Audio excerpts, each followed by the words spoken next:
All right, everyone. Thank you and welcome to the Tuesday, July 2nd. Okay. All right.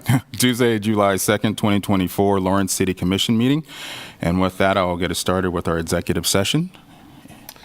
I move we recess into executive session for approximately 30 minutes to discuss the possibility of acquiring real estate in the city pursuant to the exception under KSA 75-4319B6 for the preliminary discussion of the acquisition of real property.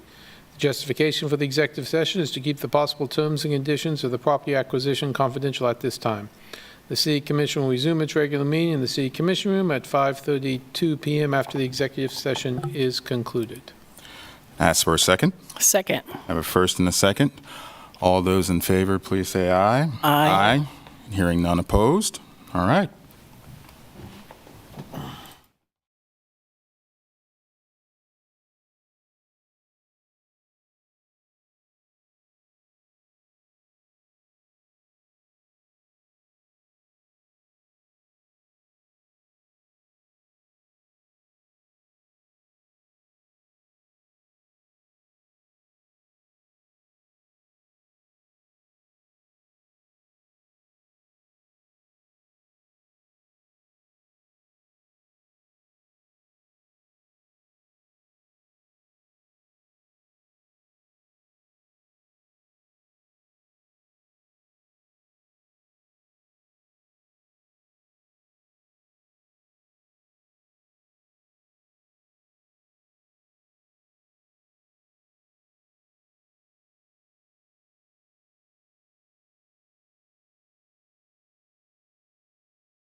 We are back from executive session, and I have nothing to report. So I will see you all at 5:45. Thank you.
Hello, everybody. Welcome back to the July 2nd, 2024 Lawrence City Commission meeting. And with that, I'll have Sherry give us the rundown.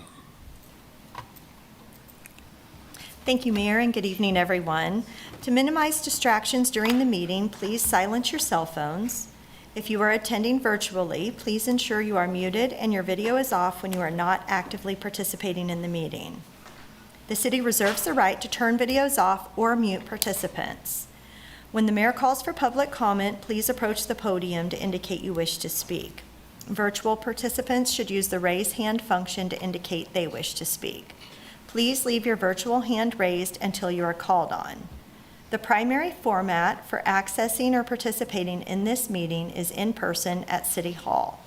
Virtual access to view or participate in the meeting cannot be guaranteed. The chat function will not be monitored. If you have any trouble, the meeting can be viewed on the city's YouTube channel and cable channel 25. Please state your name and zip code before speaking. All comments will be limited to 3 minutes. Thank you, Mayor. Thank you, Sherry. All right, I'll go ahead and get it started with, I believe, item B. Approve the agenda. The City Commission reserves the right to amend, supplement, or reorder the agenda during a meeting. Move to approve the agenda. Second. I have a first and a second. All those in favor, please say aye. Aye. Aye. That is approved. 4 in the affirmative. Sellers is on. Oh, I saw her mouth eye. Got it. 4 in the affirmative and 1 absent.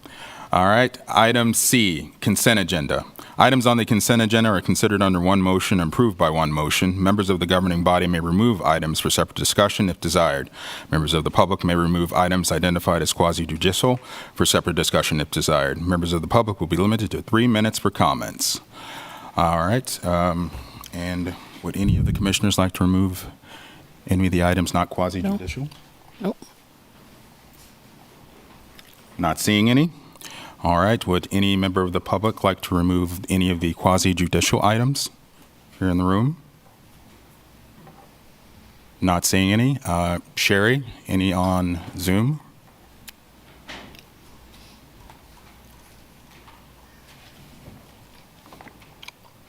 No, Mayor. Okay. Bringing us back. I would entertain a motion. Move to approve the consent agenda. Second. I have a first and a second. All those in favor, please say aye. Aye. Approved. 4 in the affirmative, 1 absent. All right. Item E. Looks like our regular agenda item. Receive the presentation for the 2023 Special Alcohol Fund reporting submittal from Bert Nash Community Mental Health Center. Mayor, Yeah. I need to recuse myself Oh. of a substantial interest. I will be back when we're done. Thank you for letting us know. Appreciate that. It's not pulled up. Well, he's a Is short. it already up here? Pretty short. There's a PDF. And I have it on a thumb drive in my pocket if you need it. Can we just pull it up here, Sharon? If it's attached, yeah. Oh, don't yeah, know I can if just was click it. sent to- I can click on it. Let's see.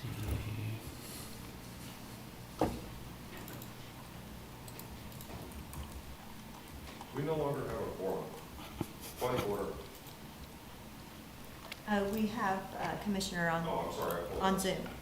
So Commissioners, while Matthew is pulling up the presentation, I'll just tee him up a little bit and just let you know, this is, we asked Matthew to come and share an update on the 2023 funding agreement and Bert Nash Homeless Outreach Team performance towards that agreement. So just as a reminder, this is looking back over the last year. We are already operating under the 2024 funding agreement for the current year, which is a substantially different service model. So the model that he'll be talking about is a look back. It's a little bit different than what we're doing now going forward. Also, I believe Misty Bosch Hastings is here online to answer questions if you have those as well. Thank you, Commissioners, for the opportunity to speak tonight. I'm Matthew Falk. I'm the Director of Housing for the Bert Nash Community Mental Health Center. And I'm going to walk you through the data that demonstrates kind of what we did in 2023 with your investment. So some highlights on kind of what we achieved, some data on who we served. This team served 353 new individuals in that year. These are folks that we had not served before or had previously provided any services to those individuals. And that includes also 41 families. We separate and kind of track those separately. Those families included 80 children within those households, so about an average of 2 children per household in those families. And we also served another 193 individuals that we had provided services to before, so kind of a carryover, for a total of 587 individuals. In that, we started tracking counts for the city in respect to where we contact people and those service counts. So we had about 1,500 contacts in locations that we don't specifically track, just out in the community. We had 606 contacts at the Bert Nash Community Health Center. We had 944 contacts at the city support site, New Beginnings. We had 398 contacts at the unsanctioned campsites, so those are campsites that weren't at New Beginnings, 786 contacts downtown, and 71 contacts at the community shelter, for a total annual of 4,396 contacts. Some of the outcomes that we obtained or achieved are 89 of those individual households obtained housing, 11 families obtained housing, 44 households we helped avoid eviction, 25 households obtained employment, 27 households were referred to Social Security Disability Services, 111 households completed an LDCHA application, that's an application to Housing Authority, and 200 received a referral to some type of housing project, i.e. those would be housing projects in addition to or outside of Housing Authority. We worked to place 122 people on the coordinated entry list. 103 people completed a mental health assessment and intake to services. 14 completed SUD, substance use intakes and assessments. 66 accessed medical or dental care. We helped 119 households obtain an ID, birth certificate, state ID, those types of things. About an average of 25 per quarter were assisted with their court issues and judicial processes. We did serve 25 folks who had returned to homelessness, who had worked with us previously. That's not necessarily that year, but sometime in the past. And the clients we served, there was an average of around 15 arrests per quarter, so every 3 months within the year. And this comes to kind of what I think some of the primary interest in this presentation is. Our grant is split into 2 basic funds. One is for wages, one is for flex funds. And this is the breakdown of our flex funding. These are the funds we use to provide direct assistance. We spend about $68,500 on hotel assistance. That is assistance that we provide when someone is either elderly, a family with a minor that can't access shelter, or someone with some kind of condition that would put them at heightened risk if they remained outside on the street. We spend about $78,000 with rent and deposit assistance. That's the assistance that we would provide to get someone housed. Sometimes that's just deposit, sometimes that's deposit and rent, but that would be part of that assistance to get those 100 people housed that we assisted with. We mastered leased 2 units, and we use those as transitional housing units for folks who were homeless or are homeless at the time. And there's a little asterisk there. Originally, we had reported a different number, and I can explain that here in a second. And we spent $41,000 on ID, birth certificates, supplies, food, other types of assistance that we provide directly to clients. That includes, maybe helping someone get to a different location, a different city or a different state to live with family there, or a different housing project there. In total, we had budgeted for $200,000 in flex funds. We ended up spending a total of $206,000. There was a deviation from the initial report of $215,000, and that's involved in that master lease program.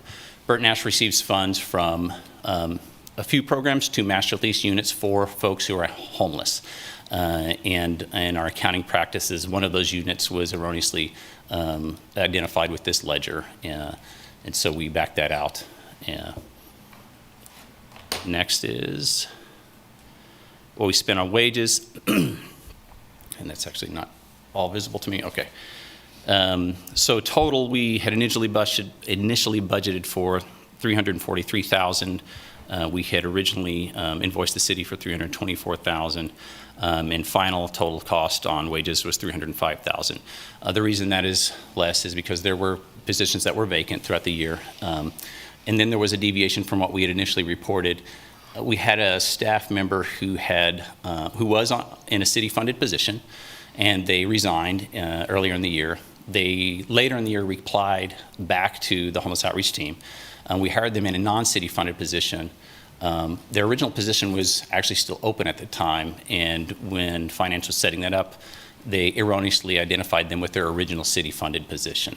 So their wages from September to December 31 were misaligned with this program. Again, we backed that out and have provided the city a refund for that. Outcomes and goals, again, we helped house 100 households.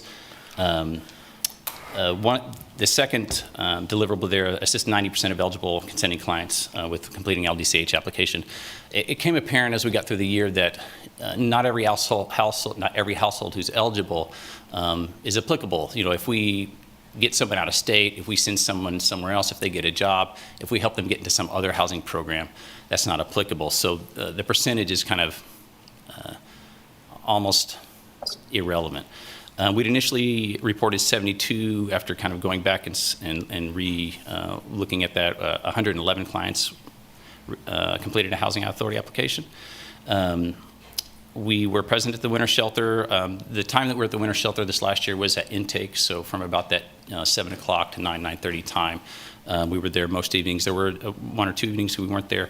And there were times in the summer, specifically June and July, where in the other city projects like the camp that we didn't have a strong presence there. However, when the city called and asked us to kind of, hey, we need you here, we were there, we showed up, and we did have a significant presence there both March to May and August through the remainder of the year. One of the deliverables was to do a Parks and Rec ride-along, and we'd been doing that the year before. Early in the year, Parks and Rec said, hey, this is probably redundant and we don't really need to do this at this time, so we discontinued that. We had planned to kind of really explore further partnerships with LPD. That ended up not really being a strong focus. Bert Nash has other partnerships with LPD that are relevant and germane to services that we provide. And in this case, we did not pursue that much further. And then our enhanced reporting outcomes, we did that through the year, and the final 2 quarters had all the data sets that we were requested to track implemented. We couldn't implement them all up front. Take some time to do some of that and to shift what we're looking at and how we track it. So I thought this was a little bit interesting as I went back. I started managing the team in 2016, so I have stats that go back that far, and so I was looking at numbers, and clearly there's a trend here as you kind of see the number of folks that we have served.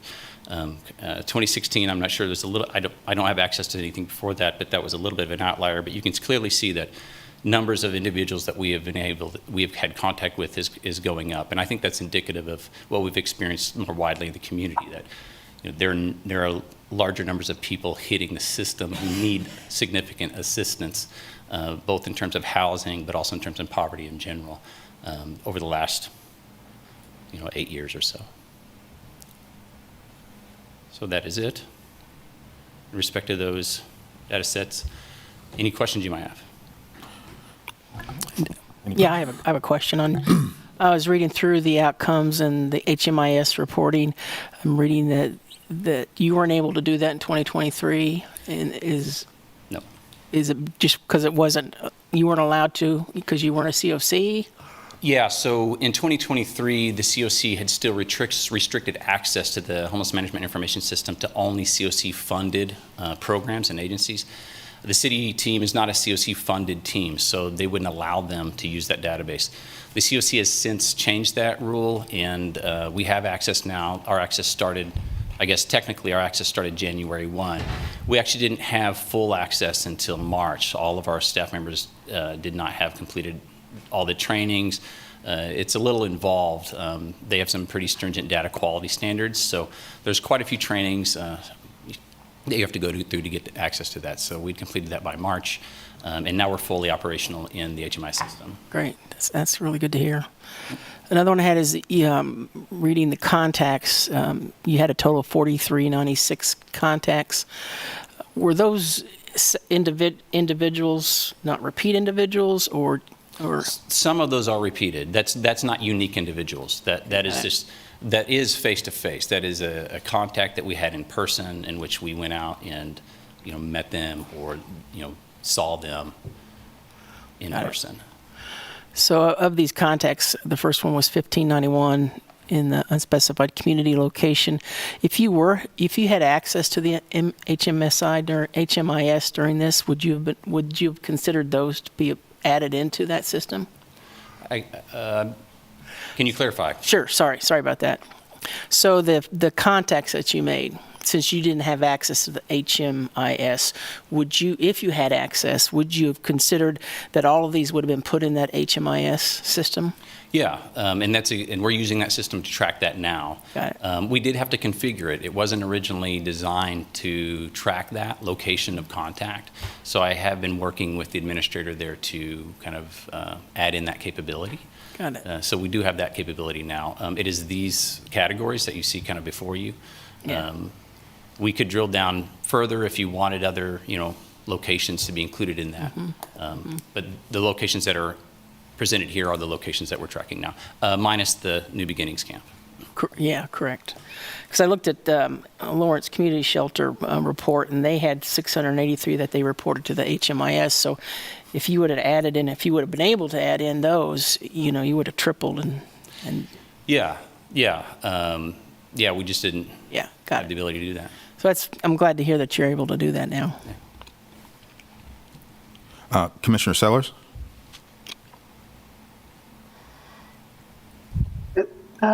Thank you, Mayor. And Matthew, please bear with me. I have a little bit of a sore throat, so I may be taking sips every now and again to keep myself from going hoarse. But I'm going to work backwards here real quick. On page 31, I do believe, that was 32, you reference with the goals and outcomes regarding LPD, saying where the goal was to explore increased collaboration, but you were then saying that the outcomes changed a bit because there were some operationalization that perhaps already existed that were germane to some things, but you led off that statement saying, given LPD challenges and the efforts to focus collaborative work on partnerships. So I guess I'm needing you to maybe synthesize that a little bit more for me and help me understand what was it that what was the goal that you were hoping to accomplish that you realized you were perhaps doing, but you made a point to say there were some challenges, and what were those challenges? Yeah, and I apologize for the vagary there, and I apologize to the police department for that. The main one is really staffing, right? Where, the police department has some, their time and their workforce is valuable, and sometimes, and we're the same, we just don't have staff to cover all those bases. So we did have a meeting with them late in 2022 to talk about, ways that we might be able to, for example, stand up or increase or enhance outreach services by having police engage in outreach. And, that conversation was fruitful, and it was kind of admitted that, hey, we just don't necessarily have the manpower to do that right now. So, that's by challenge, I mean that there are maybe some structural workforce capacities that would need to be developed in order for us to realistically look at that. It would require, on behalf of LPD, just that example, dedicating, officers to join a team or do something like that. And when you have, maybe vacant positions, positions unfilled, that's a challenge. Okay. There's also precedent right there in respect to just, building new projects and building new initiatives. We don't have a lot of precedent in respect to homeless outreach for that, but Bert Nash has precedent in respect to our involvement with judicial systems. So, we have our staff in the jail. We have the co-responder and have for many years working with the police department with the co-responder program. And we have the Familiar Faces group as well, which we partner with them, and that's a group that basically case conferences individuals who are hitting the system at a high frequency in various different locations. So they may be going to the ER a lot, they may be going to the jail a lot, they may be going to the TRC a lot. And so we come together and think about how can we better serve these folks, and how can we better provide services that might get, help break that cycle and help them stabilize. So we have those initiatives in place. And those are probably going to be, at least at this point in time, a bit more important and effective. So essentially, there were programs where perhaps, I don't want to call it a champion, I think that kind of oversimplifies it a bit, where maybe there was a point of contact within LPD, but just for the sake of the work that you all were doing with this particular project, you didn't have a point of contact, or there at least wasn't a team of officers that were part of your collaborative partnership with the work that you all were doing. Yeah, we hadn't gotten that far. Again, that was, I think, mainly a workforce challenge. What I would say is that, we've always been able to reach out and talk to an officer or someone with LPD. That's not been a problem. But having the capacity to specifically align staff with this program, I think would be aspirational for the 2023 year. I don't think it's all that aspirational looking forward. I know Misty has done some work to include, someone in her team, and I think that's kind of where that needs to go, and is a good location and a good venue for that partnership. Okay. And then just going back into your numbers, and specifically your contact slide, and I may have missed this, my ears are still clogged from my flight, but can you explain to me what consists of a contact? That is a face-to-face meeting. That is a meeting that, a staff member, met in person with that individual to provide some kind of service. Now, that's a wide range of services. That's a wide spectrum. That could be, hey, we got you into a hotel, we're paying money on your behalf. That could be, hey, we sat down with you and figured out, hey, you need to see a doctor, so we're making a referral over to maybe Heartland Community Health Center, for example. Just a wide range of services that might happen in any individual contact. But that is a person-to-person contact. Okay. And would one of these, if a contact yielded something that Bert Nash could bill for, is that identified in one of these contacts? On our end, yes. So our staff are certified with the state to operate as, for example, what's called a community psychosocial case manager. So if someone did have Medicaid and was a qualified client to receive that service, and they were a consenting Bert Nash consumer, so they have done an intake, they'd become a Bert Nash client, they wanted to receive mental health services, then yes, we would be treating them as a Bert Nash client. Bert Nash, I guess I'll kind of speak more widely. This is a team that is operated by the Bert Nash Center. So even if someone is not a Bert Nash client in the sense of a mental health consumer, we would still say they are receiving services from Bert Nash, and we consider them to be a Bert Nash client. Right. In this case, whether we can bill someone's insurance, that's a higher bar. So there's some qualifications that are set by the state and the insurance companies, and what they approve and don't approve that someone would have to meet. If they meet those qualifications, then yes, we would be doing that. But none of these bullets identifies any of those billable contacts. No, that is not a data set that we've been asked to track or asked to provide. Okay. Mayor, that's all I have for now. Okay.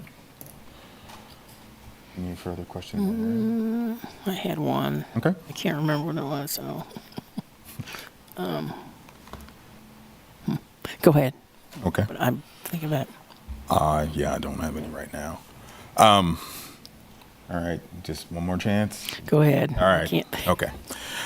Thank you, Matthew. Thank you. All right.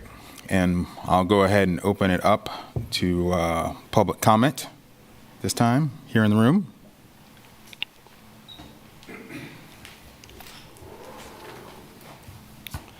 Saw a lot of contacts.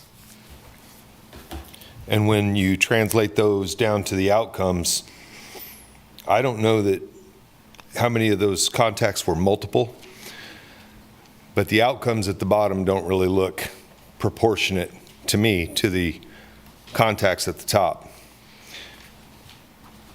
And I think we need to ask some questions about when we're talking about housing and finding people places to be and things, you know, in that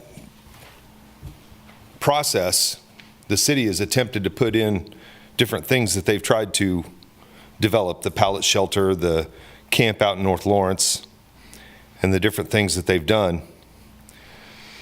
But in searching for the win, the city has basically shot themselves in the foot over and over and over, because you've attempted to eliminate the people that are causing you not to win by eliminating them from the programs, kicking them out of pallet, kicking them out of the camp, kicking them out of places. And that's not how you win. You're taking people that, yeah, they're rough cases, they're homeless. What the fuck do you expect? But kicking them out and putting them back on the street is not low barrier. And it's not a way to really address the issue. Talking about police involvement. You can't afford not to have them involved in the program. So I'm absolutely shocked that they can't dedicate the time to this. Why the hell do we have police cars that have MHT on the side of them? I thought that meant mental health team. You cannot afford to not have them be a part of this program. So whatever their glitch is to them saying they don't have the personnel or whatever, fix it.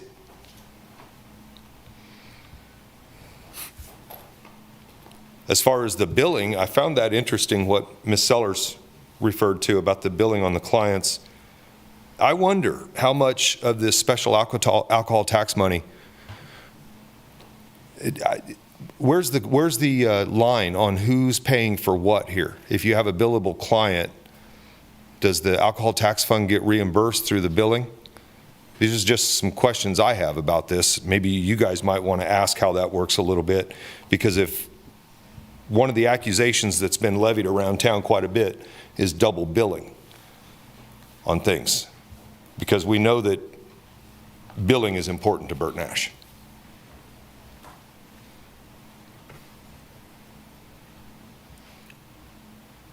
Okay. All right, I'm not seeing any additional public comment related to this agenda item here in the room. Sherry, on Zoom? Sherilyn Wells.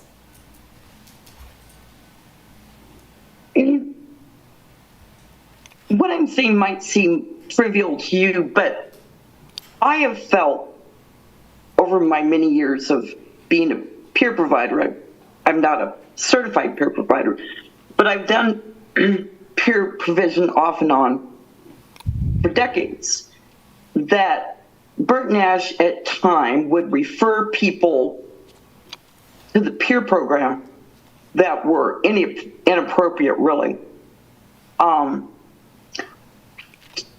A homeless outreach worker came over to this peer group, and I'm not the official representative, so I won't say who it was. But he's a fine person, I like him. But they dropped off somebody in front of this building. The person came in, was very confused, and said, "What am I supposed to be doing here?" And I said, "Well, you don't really have to do anything." But the person came in and just sort of laid down in the corner and fell asleep. And, the state said this is not the sort of thing we're supposed to do at peer group. We aren't supposed to just let people come in and go to sleep. But I know a lot of people are desperate just to get some sleep. So I found out that the reason that this person was homeless was because they had been violent or abusive with their own family, and they had been using methamphetamines. And I'm not much afraid of people, but I think that some of the stabbings and maybe one of the murders had something to do with meth. And that people on meth can become violent or triggered by small things. And I called Bert Nash and I said, I don't think this is a very good idea to do this. And the quality assurance person said to me, well, aren't you open to everybody? And see, this is what I feel like how we have gotten in trouble in the past is they said, well, you don't know how to keep a safe environment, or you're allowing people that aren't properly committed to recovery, or something. This is what the state would say to us. And they did the same thing in the past. One time, they asked us to take someone that was a violent felon that, of course, this was years ago, but I just found it astounding. The person was a violent felon that had attacked somebody with a roofing hatchet, had been sent to prison. And when the person was sober, they were okay. But they had a terrific substance abuse problem, and when they weren't sober, they were really kind of dangerous, and this person would walk around with a big knife and kind of confront people from time to time. And when we tried to say no, that we didn't want this person, people from Bert Nash came over and asked kind of what was the matter with us. Hey, Sherilyn, you're up. You're at time. Thank you. Okay. That's all the comments, Mayor. Okay. Go ahead and bring this back. Did it percolate? No. Matthew, in regards to, one of the comments, in terms of when the money comes back to us, what is the process for that? If you can go in a little bit more detail. Yeah, I can go in more detail. I think it's probably worth going into more detail about the building. Yeah. So the homeless outreach team doesn't just encompass the city team. For example, Bert Nash funds 3 positions on that team that have no other outside funding. We just support them. So, billing would be, intended to also support those positions. When we go back and Steve and I were just kind of talking about it, we do have some reports that do show that. From this team, it's pretty minimal, right? That's something we do, but it's not like our target is working with homeless people who don't have insurance, who don't have supportive services, who don't have those types of resources. So the majority of people that we're serving aren't in a position for us to, get revenue from. That mechanism would be that, I guess historically we haven't had an explicit mechanism in place because that's our target population and because this team has not generated. And by that I mean maybe 10,000 historically dollars a year. That I'm just trying to give an example, but it's kind of those types of numbers that you're talking about. So there hasn't been really a precedent to do that because we haven't broken the threshold in which that would be something to do. But we could, establish that and formalize that, no problem. Mm-hmm. I guess it would be the same process as our current invoicing process, but kind of reverse it. Or on our side, that would, when we track those dollars and we see that there's an excess, we could have an automatic mechanism that just automatically sends, you guys a reimbursement of some sort. Okay. Again, our target population are folks who don't have that resource, and typically when they get that resource, we're moving them on and referring them on to other programs so that we can turn around and work with other people who still don't have that resource. So there's kind of an inflow and an outflow with that team. That's how it's built. That's how it's intended. Thank you. Commissioner Sellers, any additional comments or questions? Yeah, I had a couple. So, Matt, there's a total of how many FTEs on the homeless outreach team? For the 2023 year, there were 6 FTEs funded by the city. There were 3 FTEs funded by Bert Nash, and there were 2 FTEs funded through a different federal grant. Well, actually, there were 5.5 FTEs funded by the city. One of those FTEs was 0.5 funded through the ESG grant, which provides a street outreach fund. So half of that FTE is supported by a federal grant. And then the others are provided 2 FTEs from the federal SAMHSA dollars, and then 3 are supported by Bert Nash. Okay, so a total of 11 outreach case management, or? So yeah, there were 6 for, 5.5. Right now we're just 10. city focused. I'm just saying total. Yeah, it should be 10 plus 1 10. FTE for the manager. Okay. So 10 of which 6 were city funded. Yeah, no, sorry, 11, because one of those Bert Nash, there's 3 Bert Nash, I forgot, is kind of a traffic controller. Okay. Right, so they kind of do on-call, they manage our phones, they help coordinate care across that, phone triage. And we get a ton of phones. I think from January through March, we had over, I think it was like 1,500 or 1,800 phone calls just to that homeless outreach line. So because of that volume, we dedicated to someone to managing that. We just couldn't keep up with it. So. Right. So, I think for me, thank you for this presentation. I think the more and more, I continue to have questions.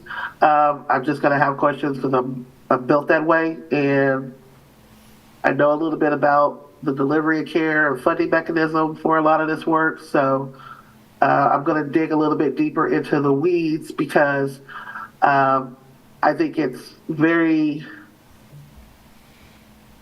sometimes we're quick to try to silo things off and say, well, the city doesn't pay for healthcare. We pay for this service. And not realizing that paying for a service does not devoid you of there needing to be access to an additional service.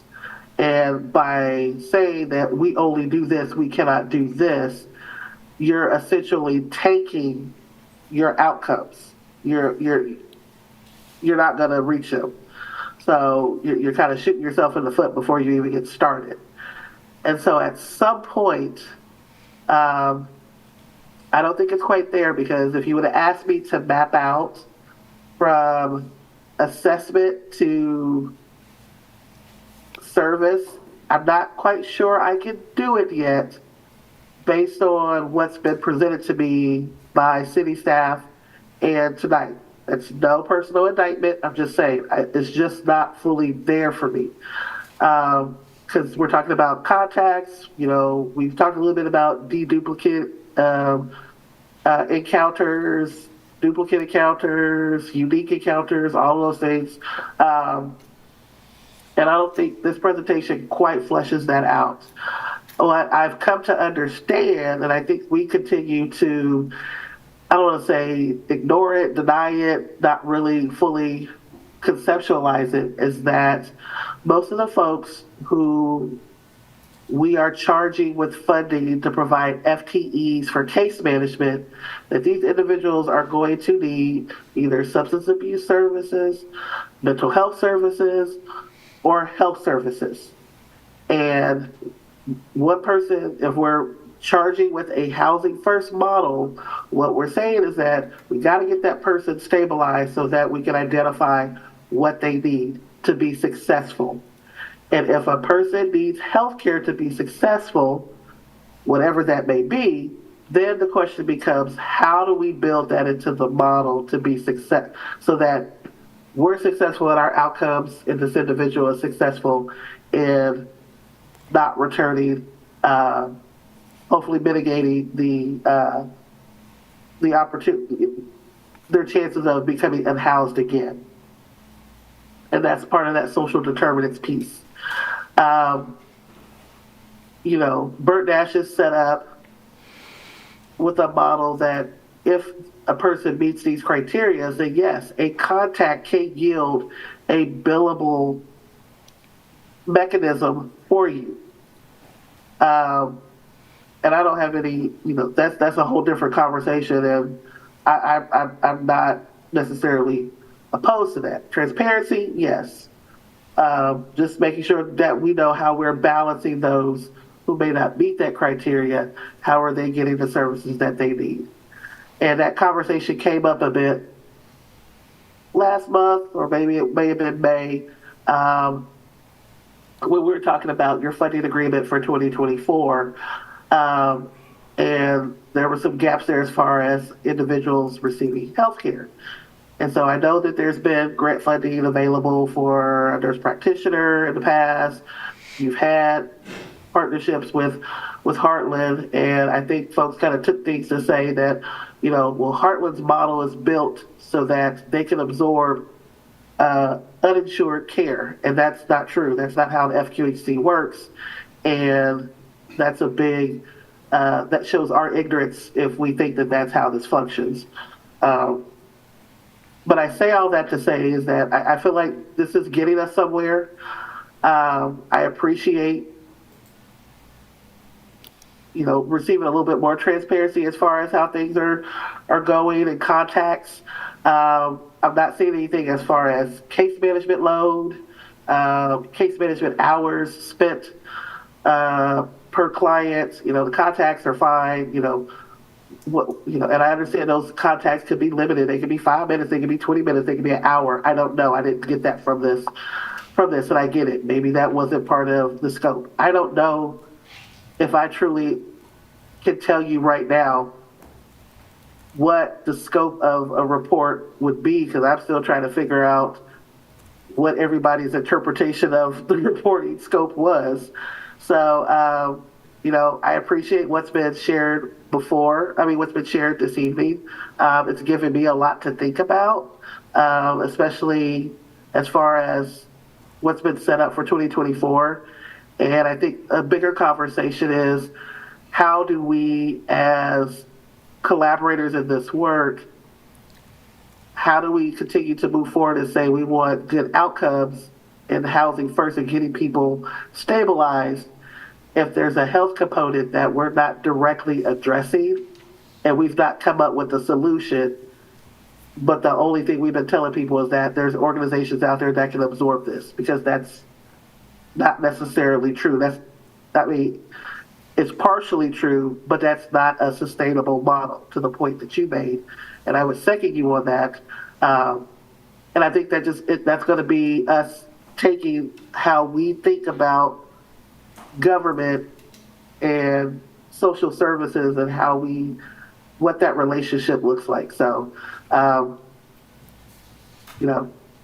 look forward to the final report that we get from you on this. And I'm pretty sure I'll still have more questions to there, but thank you for this presentation. It's definitely given me a lot to think about.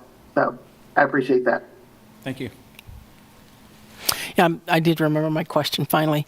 On the clients served in 2022, it was 427. In 2023, it was 587. I think that's about a 25% increase. Would you attribute this to having more staff to work with folks, or just more folks that you encountered? Or Yeah, I don't really have a way to attribute that. So in 2022 and 2021, we had the same staffing level. Well, 2021, we were building up to it. That was the first year we kind of expanded the program. So it took us 6 to 8 months to kind of staff things fully. But the numbers you see between those years are the same. And then we have this jump in 2023. I don't have an explanation for that, other than when you also look at the number of new people that we'd seen. That is also a significantly larger number of people. So I guess just looking at the data, my conclusion would be there were a lot more new people in Lawrence that we were encountering. So there was an influx in the population, and maybe processes in Missouri that we know about might have precipitated that. I don't know. I'm just kind of speculating in that sense. But we did see a lot more new people. So that's kind of what I have to go on. Okay, thank you very much, Matthew. Appreciate your report and explanations with money. Yeah. Very helpful. Thank you for the opportunity. Thank you all. Yeah, thank you. And I'm looking forward to when we have more data to dive deep on and with the HMIS, in the upcoming future. So thank you. All right. Please let Commissioner Finkelstein know. All right, he was paying attention.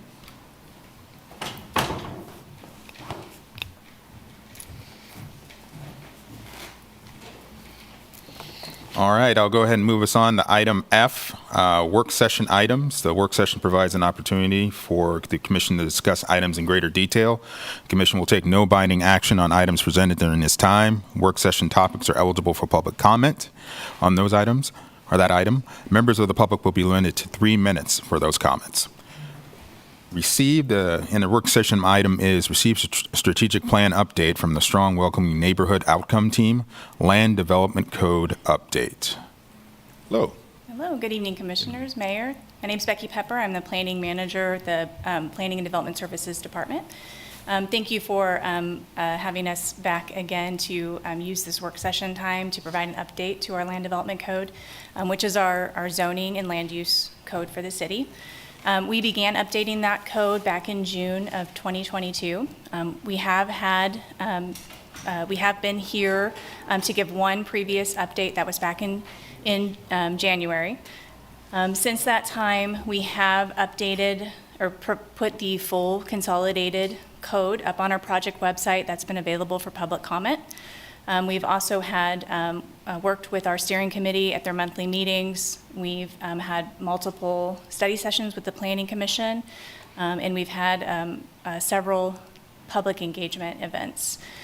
So we've been working alongside Clarion Associates throughout the process, and Elizabeth Garvin is here tonight via Zoom. So I'm going to turn it over to her. She's going to give you a more detailed presentation on that update for you. But just wanted you to know that I'm here, and our planning director is also here if you have questions for us, and Elizabeth, of course, is available online. Thank you. Mr. Mayor and Commission members, thank you, Becky. I'm going to go ahead and share screen and go through a fairly short PowerPoint overview of the project as soon as I'm allowed to share screen. Should be. Thank you. Yep, looks better.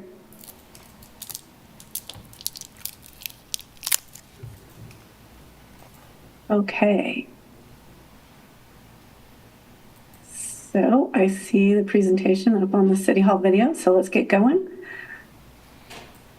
Okay, so this is an overview of the Land Development Code Update Project. In this presentation, I'm going to talk about, just to give another introduction to the code, a summary of where we are, talk about some of the public input opportunities we've had, some of the community discussion issues that we're hearing, and what the next steps in the project are. So the goals for this project are to implement Plan 2040 and a host of other city plans. We've been working for the last 2 years to take the information that you've already adopted as policy or that you are considering and adopting as policy and revise the regulations so that the development the city wants to see can be supported by the regulatory process.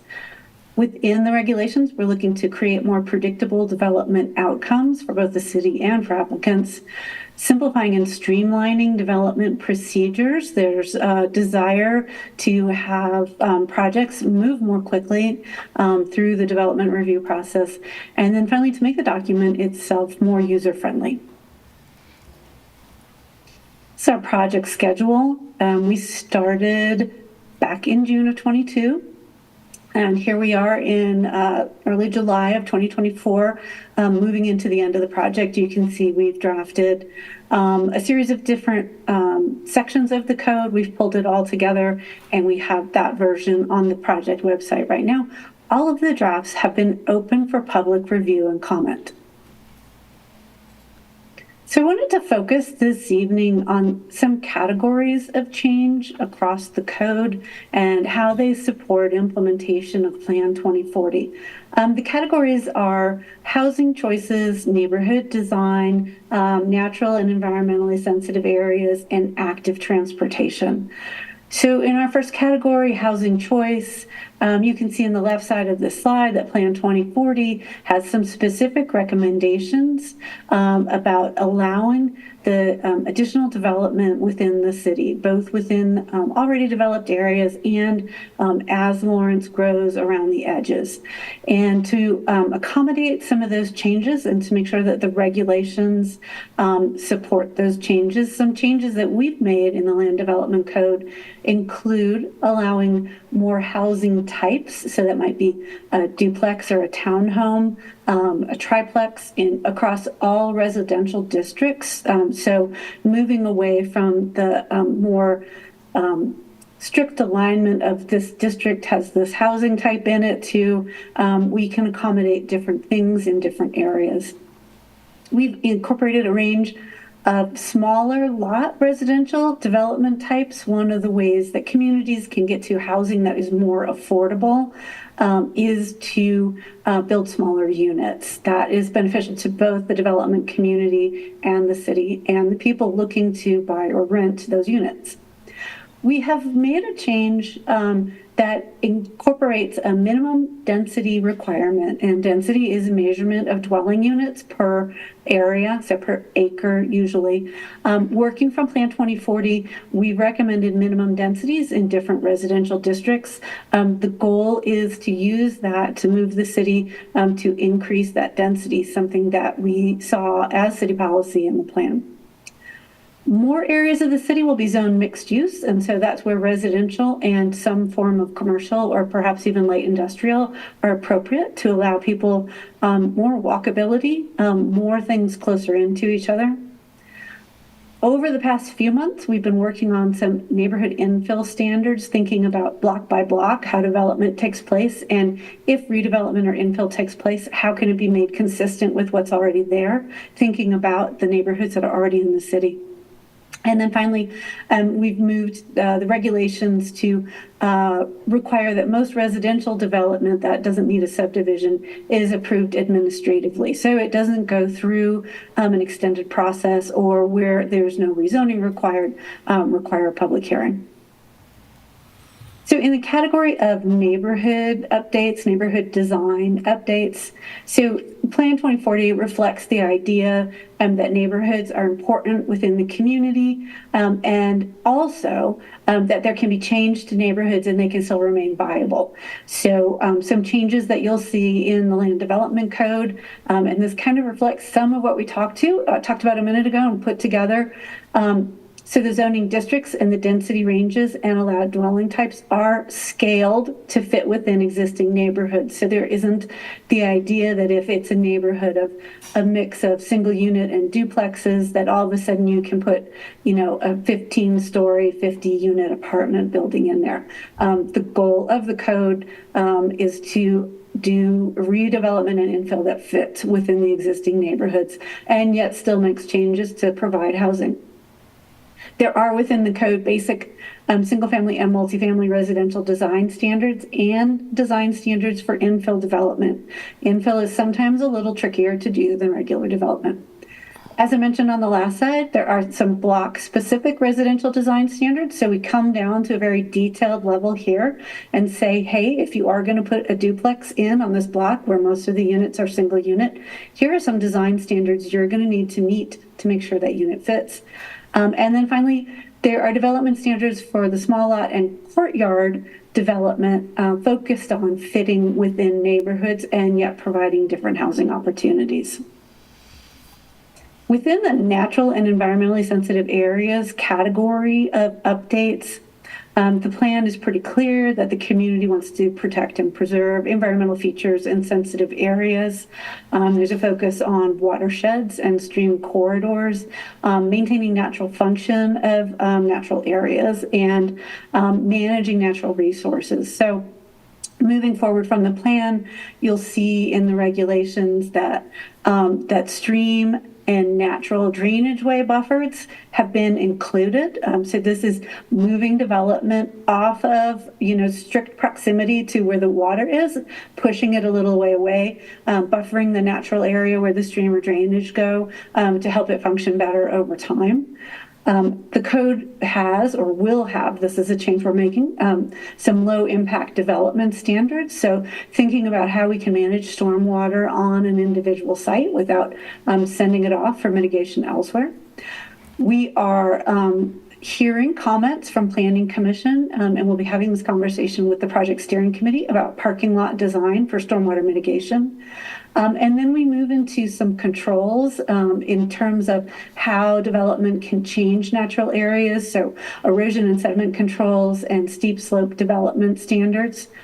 The existing landscape regulations have been expanded to include reference and requirements for native and xeric landscaping. So that's landscaping that gets us to water conservation. There are tree preservation standards, and then we've carried forward the floodplain management standards. Our final category is active transportation. So active transportation is kind of when we take vehicle transportation and we add on the idea that people can also move with bicycles or with scooters, or they can walk, or they can roll if they use a wheelchair. And so we're thinking about all the ways that people can move around a community that may not involve a car, or ways that we can say it's okay to, leave your car at home and move around. And so this is fundamentally taking from Plan 2040's instructions to reduce greenhouse gas emissions, build on healthy lifestyle options, and build a sustainable multimodal transportation system. So more terminology for the same stuff. How can we move around?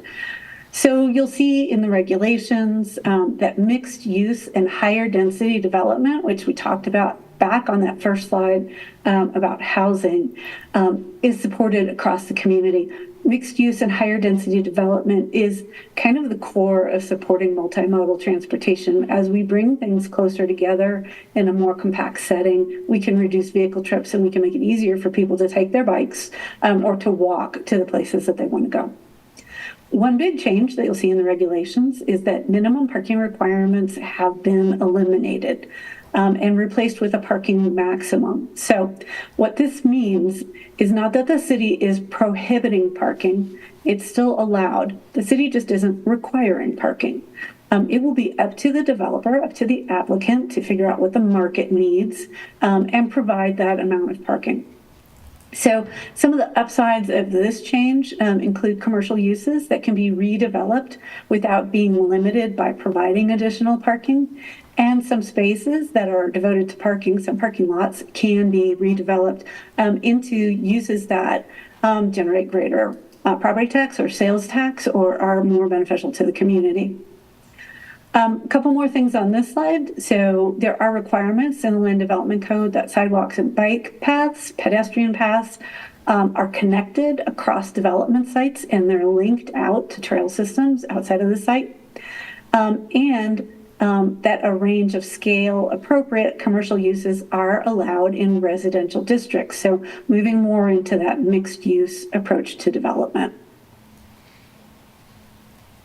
So one of the things that's important when we're doing a land development code update is also thinking about what's not changing. In many respects, a land development code impacts different residents differently. And for many residents living in Lawrence and owning a property in Lawrence or having a business in Lawrence is a big investment. It could be their life investment. And so we want to let people know what's not changing. First and foremost, the zoning on individual properties isn't changing. This isn't a project to rezone properties. There will be a conversion from the existing district names to the new district names as they've been changed. It's intended to be a one-to-one conversion. There will be some places where it's not 100% clear how we do that one-to-one conversion, and we'll have a set of guidelines for remapping, and we'll reach out to those property owners and talk to them and figure out the best way to go. Second thing that's not changing is that single unit development is allowed. So when a community says, hey, we're going to change the zoning regulations and we're going to allow duplexes or triplexes just about everywhere, some people jump to the conclusion that means we're not going to allow that single unit or single family detached dwelling anywhere. And that isn't the case. It is still allowed under the regulations in many of the residential districts. Similarly to people not having their individual properties rezoned, existing land uses won't be taken away. So the day after City Commission adopts the code, things that were taking place should still be taking place. A few of them may be designated as non-conforming and they can keep being used. But one of the goals of this project was to really limit the use of that non-conforming status. So we're trying to be broad in the uses that are allowed and keep things conforming. Additionally, the day the code is adopted, established developments are not established. Structures or uses do not have to change because there are new design standards. That gets triggered when a property owner chooses to redevelop the property. So really, for many instances, the Land Development Code update is forward-looking. It is an opportunity for new development. It's an opportunity for change that property owners want to make. Last couple things on here. Area-specific design guidelines that are in place will stay in place, and the zoning and subdivision procedures are essentially unchanged. They're primarily statutory and guarded by case law, bounded by case law, and so what we've done is clean up and make sure that everything is consistently drafted. But if you're used to doing rezoning in a certain process, that's likely going to be carried forward. So what are we hearing from the community? We're hearing a range of comments, but we have some consistent comments that we wanted to bring back and share with City Commission.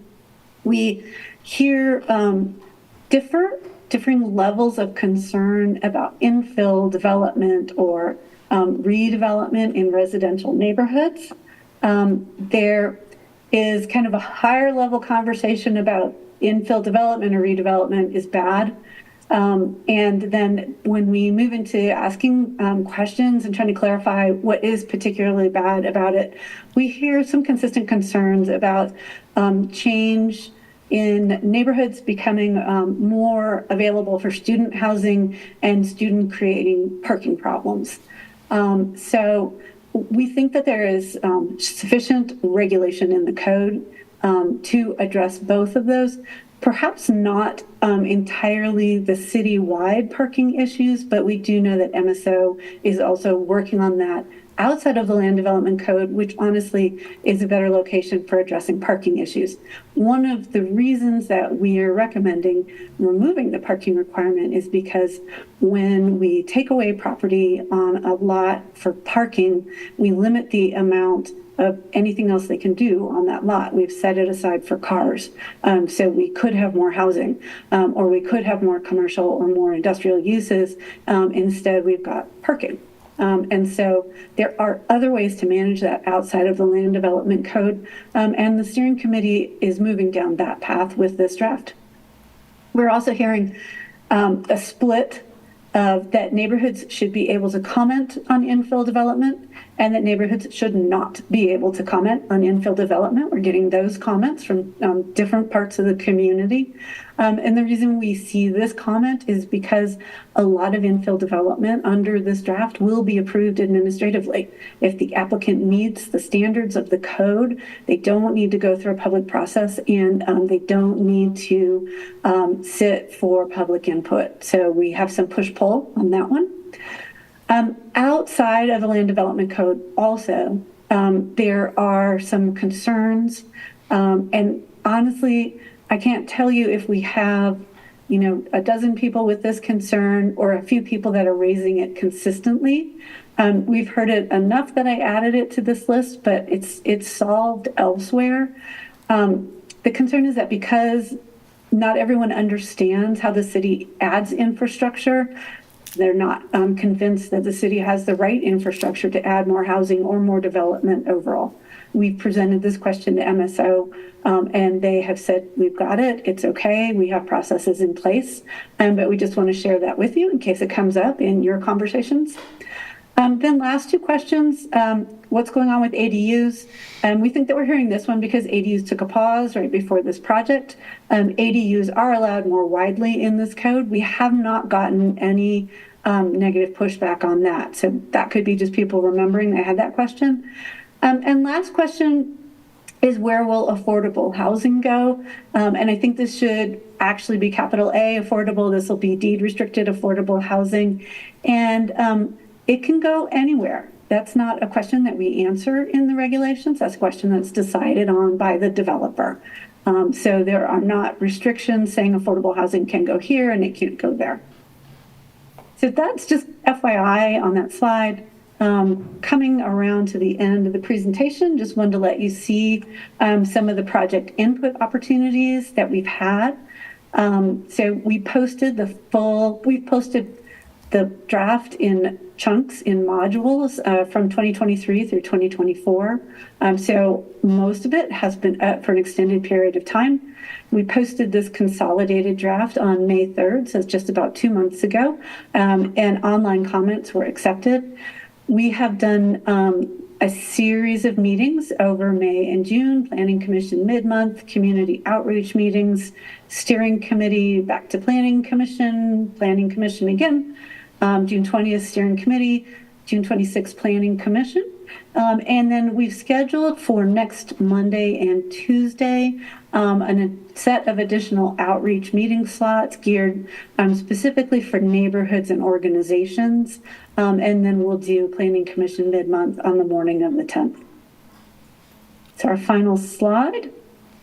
What's up next with this? After we receive the remainder of comments from the meetings next Monday and Tuesday, and catch up with Planning Commission and have one more steering committee meeting, we will have a revised draft to post on July 19th. That's the draft that we intend to keep in place through the rest of the process, and we'll be supplementing it with comments with supplemental memo and comments and changes so we can keep everyone in the same place. This draft will have tracked changes comments in it from the draft we posted on May 3rd, so everyone will be able to see proposed changes that have been made from that draft. We will have a public review period after that and then move into the adoption process.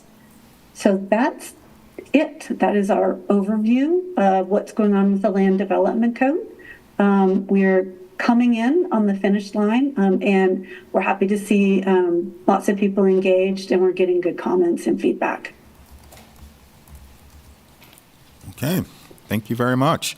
I'll open it up for questions on this end.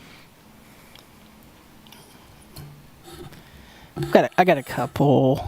At the beginning, you talked about most residential development will be approved administratively. If a neighborhood or a person wanted to appeal that, or could they appeal it? Could they appeal it, I guess? That's my question. And how would that process work? Yeah, I think the question would be the grounds for their appeal. It would have to be along the lines of a bad administrative determination. And that appeal would go to the Board of Adjustment. So that's technically how the process works. All administrative decisions can be appealed. I think we'd want to check with City Attorney's Office to clarify that it could be done by a neighbor and not by the applicant themselves. That would be a question we'd need to get an answer to. What's the Board of Adjustments? To clarify that, we call it the Board of Zoning Appeals here. Okay. Thank you. I'm sorry. Yeah. Changes in different places, and I'm afraid I have too much crammed in my brain to keep Lawrence's straight. So I'll put a note in front of myself next time. And if I could also add, I'm not exactly sure, Commissioner Lawson, what your question is, but obviously if it was a subdivision, that would have its own process. Right. If it had to be rezoned for some reason, probably not. That would have its own process. I think what you're asking about is if there was just a single-family home and someone wanted to tear it down and build a duplex, would there be a process? And that would be administrative. Under the current rules, if you want to tear down a house and build a house, that's administrative already. So the question is, do you change that when you are talking about a duplex or a triplex? And some people think we should have a process if you make that change, and some say you shouldn't. So I think that was that graph she was talking about, that we hear on both sides of that. Okay.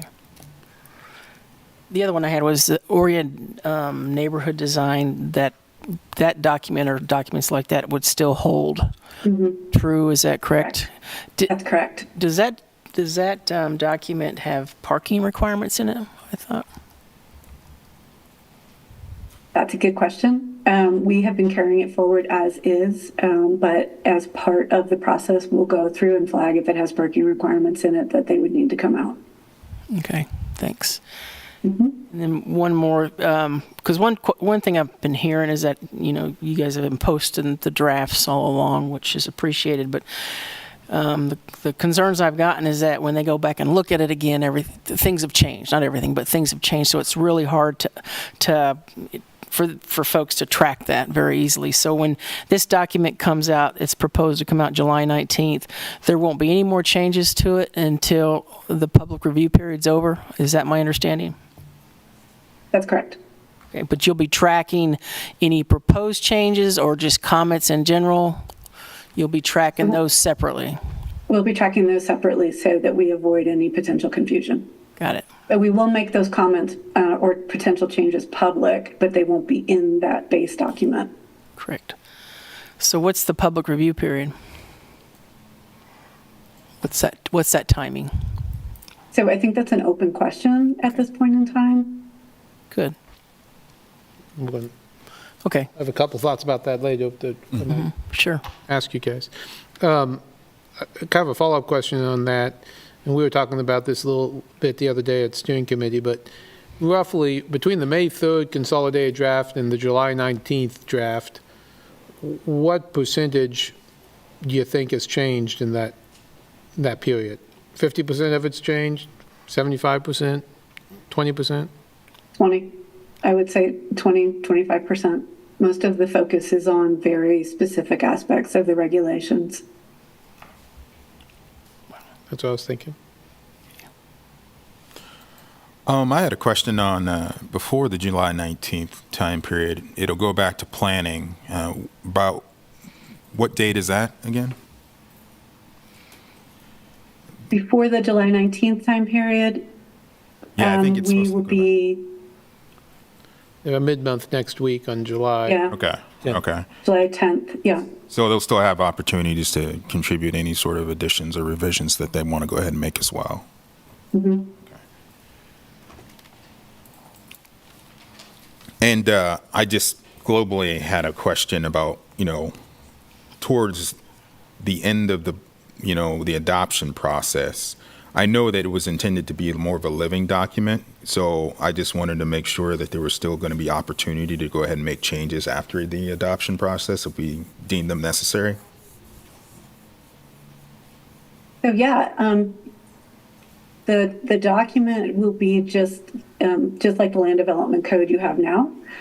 So there will probably be changes that you're going to want to make that first year.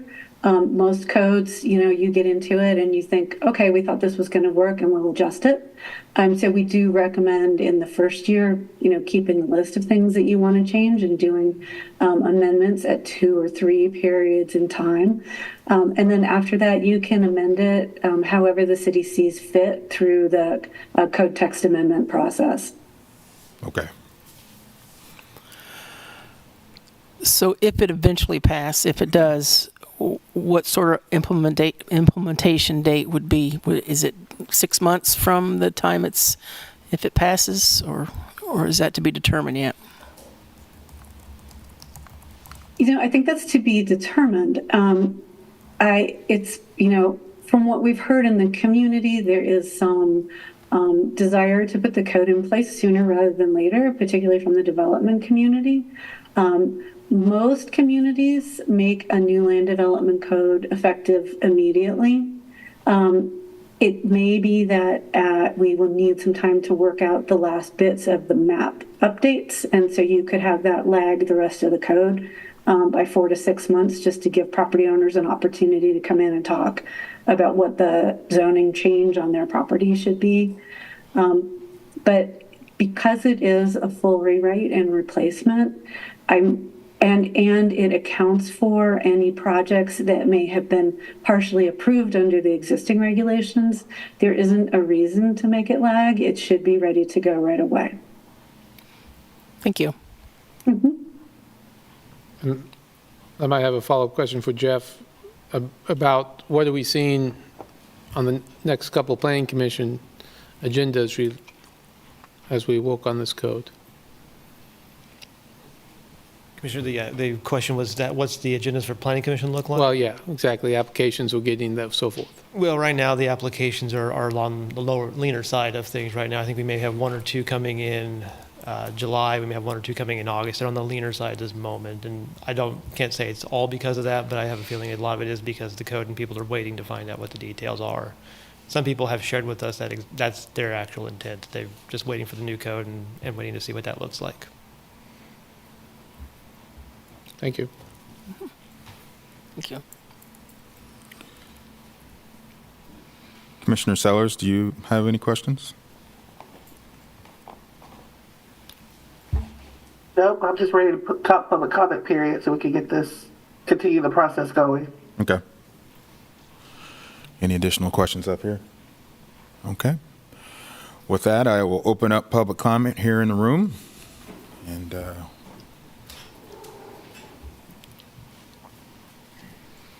Hi, this is Chris Flowers. I have maybe a couple concerns. One is like, I think I saw something about like fitting in with the character of a neighborhood, like these smaller duplexes or whatever.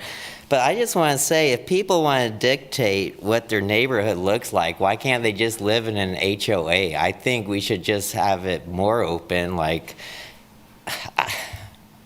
I don't know. The libertarian in me is against people deciding what their neighbors' houses look like and what the property looks like and all that. So I want more freedom in that area. But something I've just been thinking about is when we talk about parking, I just want to bring up what happened, like the proxy over by Dillon's, when you all let them have less, I believe you let them have less than required parking. And what's happened is they've cut their parking in half, and part of it's pay. And I believe it's like $100 a month to park there. And I'm just thinking, what if you remove these parking requirements? What if we have all these apartment complexes? What if they start fiddling around with their parking, but then they start having it where you need to pay to park there? I'm not sure y'all have thought this through. Like, if you don't require them to make parking, they could potentially cause parking problems, and then like offer the solution, which is to pay them money, because that's kind of what the proxy has been doing, because people are parking at Dillon's at night, and you look and like the parking plot, it's not full either. I mean, there's empty spaces, and there could probably be enough parking for everyone if there wasn't parking, like making people pay to park there. And they cut it where it's like, this is for staff and stuff like that. And I'm just wondering about this parking, because I can see developers trying to find a way to make money, and we're trying to make it more affordable for people. But then if it's like, well, you're going to have to pay $50 to $100 a month to park here, that's kind of whatever gains we gained in the affordable housing. It's just now we're making up for it with the parking place. And I mean, so I was just wondering if there's any kind of requirement, like what if there's a street like over on Legends where there's not parking on 24th Place and there's not streets around with much parking? What happens to those if there's no requirement? I think they're going to try to make money off that situation. So I just throwing that out there. Thank you.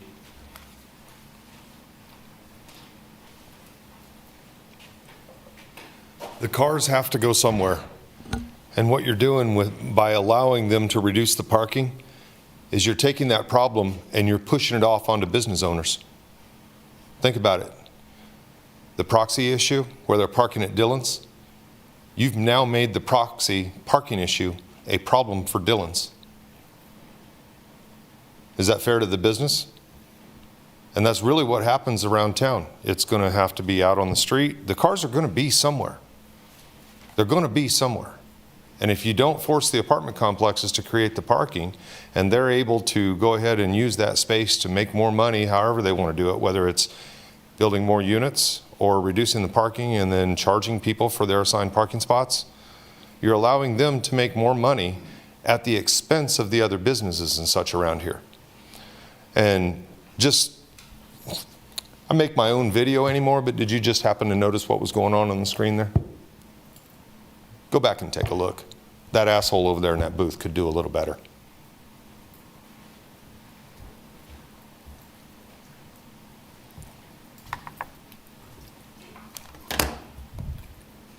Any additional comments here in the room? Public comments regarding the Land Development Code? Okay.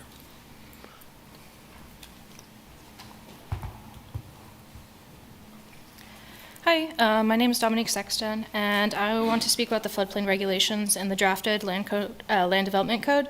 The current code for floodplain protections are reflected in the drafted code. However, I want to propose more restrictions due to the abuse of this code by city staff and the lack of enforcement by the city. So because of this, I would propose that we include all FEMA zones, A, AE, AO, and AH into, I propose that these FEMA zones get banned from having residential and commercial development in the floodplain. We can go ahead and use the language that's already in the draft code regarding the FEMA zone AA for the other zones. So this would effectively ban any sort of residential or commercial floodplain development, which includes the fringe, which we currently allow development into. I did speak about this to the Planning Commission as well.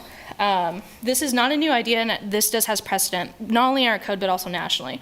Nationally, we are seeing cities adopt bans in floodplain development to reduce economic, environmental, and human risks. Several cities have achieved a 45% national flood insurance discount due to these regulations, while Lawrence sits at 10%, lower than most of our eastern neighbors. FEMA is currently being petitioned by their own advisory board to stop, fill, and build, something that our city does allow. Locally, Plan 2040 Chapter Goal 1.2, 1.3, 1.7, 1.8, 2.5 through 2.7 can also support banning the floodplain development.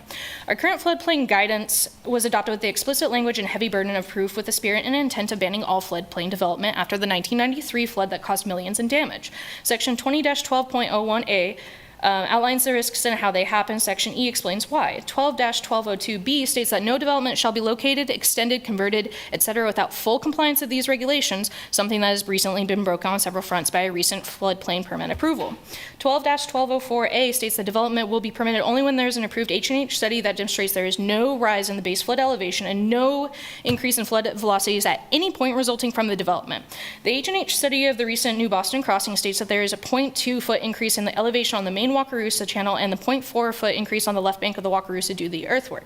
Were you guys briefed about this before you approved of the rezoning? If not, I say that your staff failed you. Additionally, 12-1204V, study shall assume full development of the watershed based on the current comprehensive land use plan or other reasonable assumptions of impervious cover. Full development of the watershed shall be assumed in all calculations for either existing or proposed modifications. The full watershed of the Wakarusa extends from Eudora to West Topeka.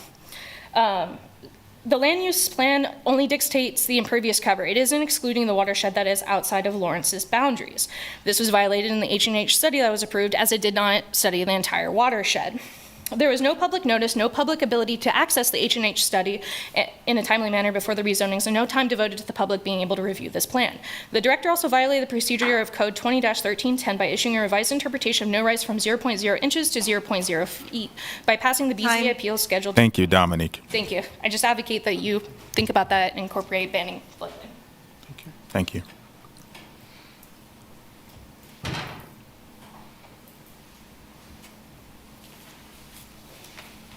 I'm Randy Swain. You probably all got an email about some flooding that took place on the golf course, and if you haven't, I'll follow up. I don't want to spend my 3 minutes tonight talking about that based on what I had here.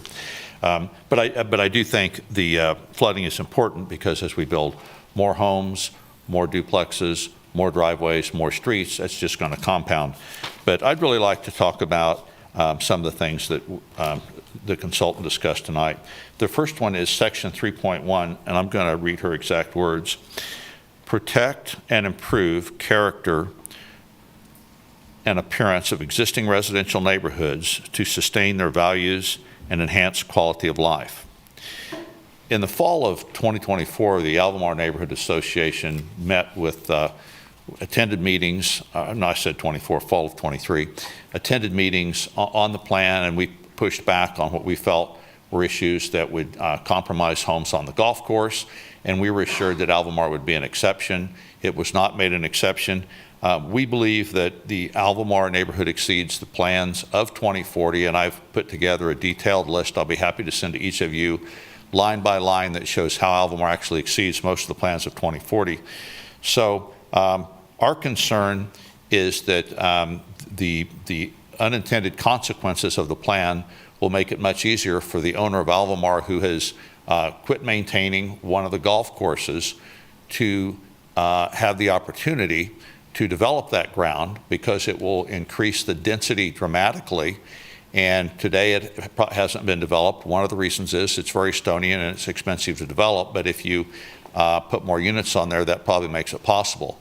I don't believe any of those units will be affordable housing, simply because the apartments that owner has recently built in the Albemarle area are well above the average rent in the community. So I think it's to the detriment of the neighborhood and to the enrichment of the owner, and I think that unintended consequences should be avoided.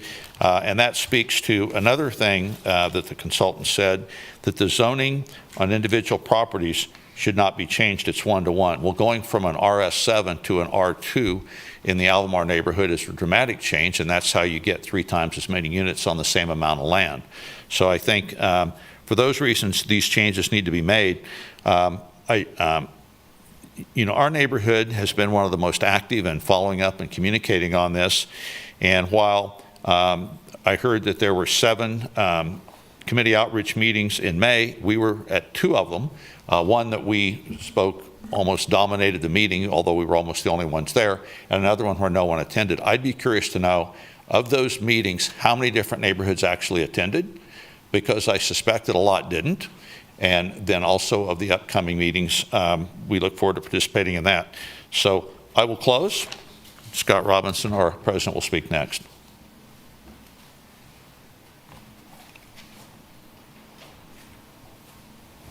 Thank you for the tee up, Randy. I'm Scott Robinson. Thank you, commissioners, for the opportunity to speak, and you have my highest respect for doing your job. I'm Scott Robinson. As Randy mentioned, I'm the president of the Albemarle Neighborhood Association. During our short but enthusiastic existence, we've observed Murphy's Law in reverse. Murphy's Law states that 10% never get the word. In our observations, 90% have never gotten the word on this issue, and everybody we've talked to about this issue is extremely concerned about what these changes will mean to them. I'm speaking today with regard to the Land Development Code changes that's currently in the hands of planning. As Randy stated, the Albemarle Neighborhood Association is opposed to blanket rezoning changes to R2. It allows too much laxity for infill in established neighborhoods. R2 zoning is in effect downzoning that decidedly devalues neighborhoods and that changes the existing properties to a non-conforming use.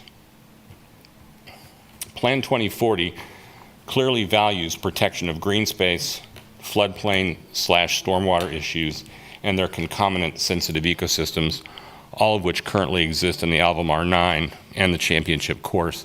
And as Randy alluded to, changing to R2 would allow a significant impact on that green space. The suggested changes in the Land Development Code would effectively put an end to much of what was stated in Plan 2040, despite what I think Ms. Garman referred to in her comments. That's all. Thank you. Thank you.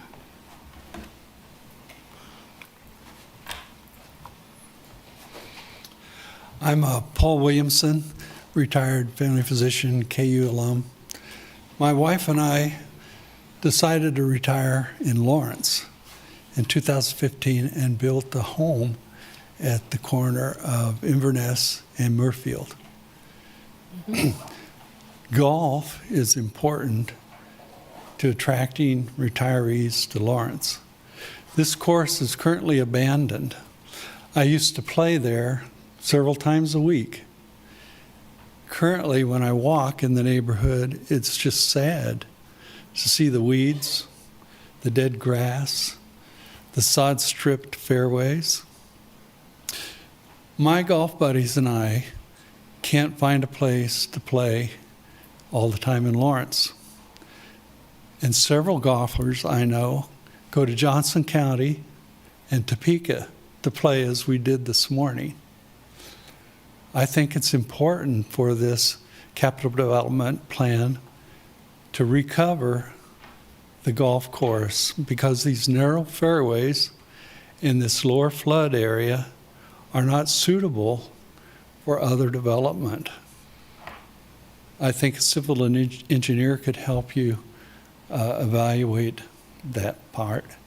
Love Lawrence and would like to see it continue to be developed well.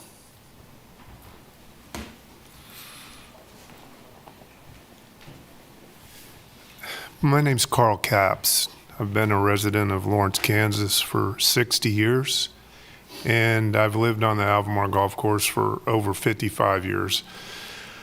I was involved in the development of the course at its inception with Bob Billings, who I consider a mentor of mine.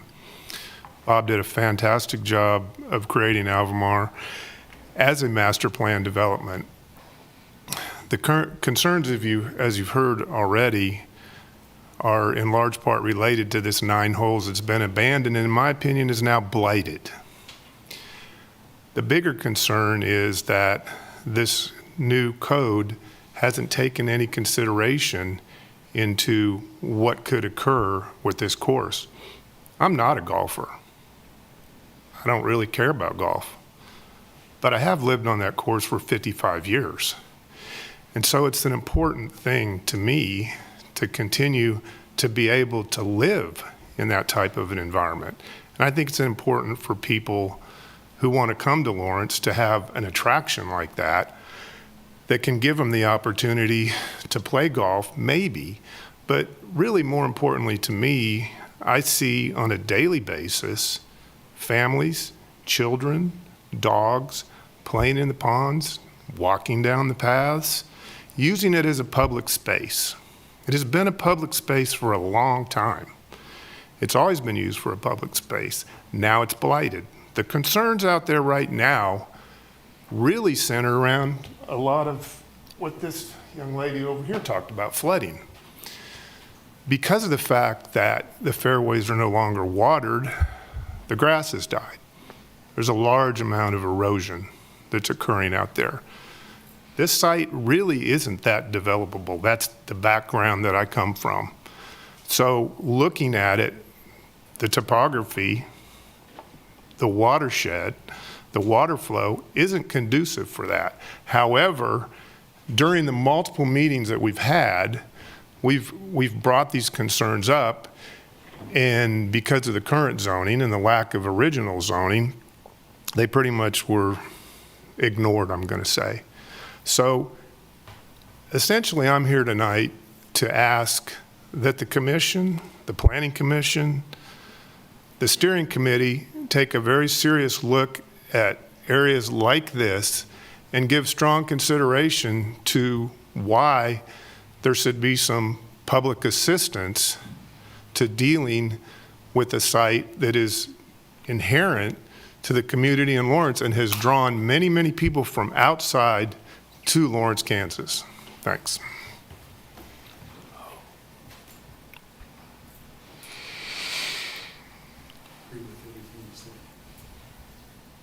Okay, looks like there's no additional comment here in the room. Sherry on Zoom. Phil Engelhardt. Good evening. Can you hear me? Yes. Great. Quick comment, residential infill and redevelopment. As code seems to set right now with the no off-street parking minimum, that's an awful blunt hammer, and it's probably unlikely to yield the sorts of results in the main that existing neighborhoods are going to be happy with.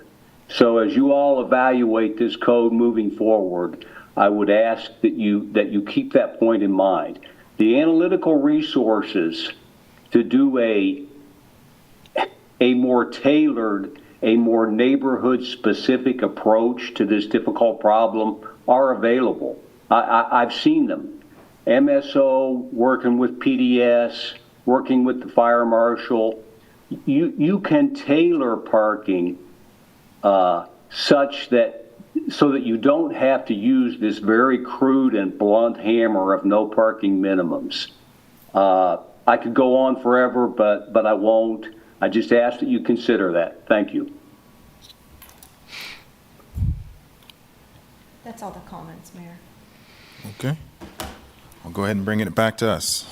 I have a couple comments and then talk to the commission a little bit about the process. You know, what a couple of the issues that have come up, well, mentioned tonight, are the ones we are talking a lot about. Obviously, if someone, trying to protect the neighborhoods and creating design guidelines, the first draft did not have that, right? If you tear down a house, if your neighbor tears down the house, they can build whatever they want. No design guideline. They can, if it's single family, no design guideline. That's always been the case. If, so the original one said, well, if someone's going to build a duplex, why have a design guideline? Because there's no design guidelines for single family. The current draft says, well, okay, if it's going to be a duplex or a triplex, we should have some design characteristics to make that fit into the neighborhood. And so, I think we're trying to respond to that. There's also a lot of block by block setback, all of those things. So we'll gain feedback from the neighborhoods on that.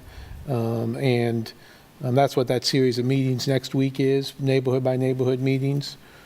Parking obviously is one of the big ones we've been talking about. And as Phil said, no parking minimums is a blunt instrument. Having parking minimums is a blunt instrument that has been a limit to density.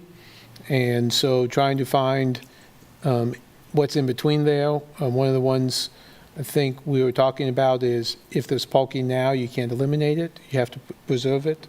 Also, of course, as we've talked about here, the idea of going to neighborhood parking permit systems. Obviously, some neighborhoods have parking problems, some don't. And again, it's a blunt instrument to use zoning to control parking. And so, but it's a big concern. So where do we draw that line in between? That's going to be something we grapple with the neighborhoods. We grapple, Planning Commission grapple with, and we'll grapple with. So I think, that's something we all need to be thinking about. As the other issue, certainly the floodplain issue has been brought up. And although the current draft, as maybe Elizabeth can correct me, I don't think we've changed any of the floodplain regulations. It has significantly increased steep slopes and creek buffers, so things we don't exist in the current code, and some of the I know concerns Albemarle has. If there's a steep slope, what can be built? Buffering creeks that currently exist, those are things that aren't in our code at all now, that will be in this code that will protect creek beds as they exist and steep slopes as they exist. And so although the current draft does not change the floodplain regulations, it will be much harder to build in a flood kind of ways or places that affect waterways. A lot of the towns, we have creek beds. I think most of Albemarle, for example, is not in the flood zone, a floodway, but they have lots of water that runs through there. And right now, we have no regulation on that. Under this code, we would protect those creek beds, and we would protect the steep slopes. And there's a lot of places in Lawrence, and MSO has been working on that for a while, and that's been in here. So that's something I think people want to look at and understand how it affects them. Anyway, I think those are just some of those are the big issues I think we're wrestling with. And so I guess, the thought process I think at the moment is that, whatever it is, we've had, since May 3rd, we've had, the code out. There'll be a new code that drops on July 19th.